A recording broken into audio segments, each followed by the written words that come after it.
How to deal with your partner's past relationships. Everybody has a past. You have a past, and even your partner does. Sometimes it's hard to decide if you really want to know what happened in his life before you. A lot of women ask me if it is okay or not to ask. Are there any good ways to do it? And should we do it at all? We all have emotional baggage.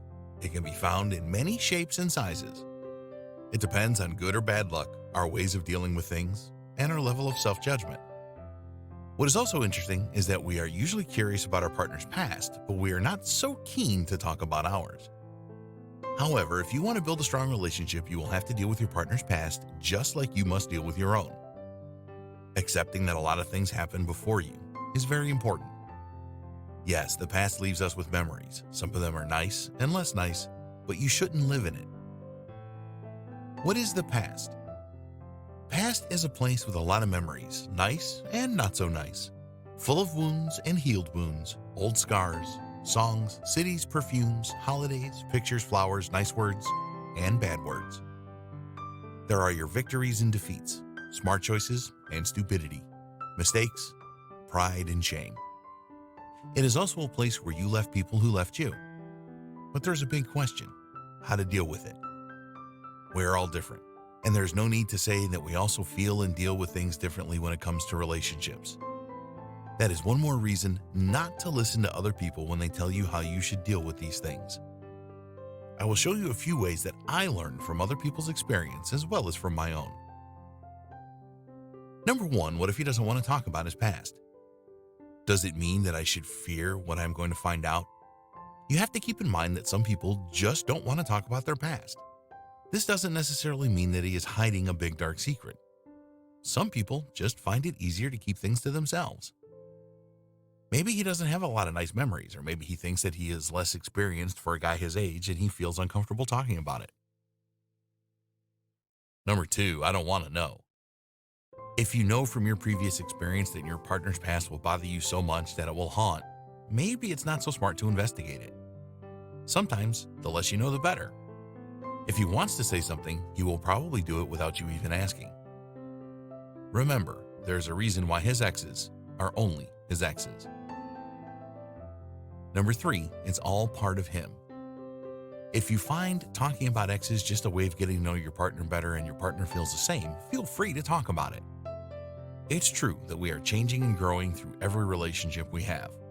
All those things are part of us. Sometimes it could be interesting to know how the road looked like, the road that made him the man he is now, the man you like so much. Experiences shape us. If your partner doesn't have the same opinion about sharing, you have to be careful. He will maybe think that you overshare. Make sure you let him know for you that it's okay to talk about past boyfriends because that is just a part of life. Give him some time. He will come around asking when he feels ready. Number 4, he never asks. If your partner doesn't want to know a lot about your past, it doesn't mean that he isn't crazy about you. You shouldn't make a big deal out of this. Maybe he finds that it makes him feel a little bit jealous or uncomfortable, or he just doesn't care about the past. If this bothers you, ask yourself if you are ready to know too much about his past. Number 4, I like to know everything. A lot of people think they can learn a lot from their partner's relationships. If you would like to know things that happened before you so that you can understand your partner better, feel free to ask him. I don't think that you should ask things like how they broke up or where they have been fooling around. Nobody should care about this. Be careful. I don't think that you really want to know everything. If you are not sure what questions are good or bad, just think about things that you would not like him to ask you, and you will get the idea of what to do. Number 5, if he loves me, he has to love my past. If somebody accepts us the way we are, it doesn't necessarily mean that he will easily accept our road that brought us here. If you think that some things should stay in the past where they belong and that you shouldn't even talk about it, it's okay to keep it for yourself if you moved on. You shouldn't regret anything, but you should just put an end on it and move on. However, if you decide that you want to share your past with your partner, remember that everything can be solved if there is love, understanding, and intimacy between two adults. Maybe our lives would be much easier if we can actually see a baggage of the other person before we get involved. Knowing some things in advance would save us a lot of time, but it would probably make us give up on some people who could end up being the most beautiful part of our life. If you want to read more about how to make your relationship stronger and keep your man for good, check the link in the description.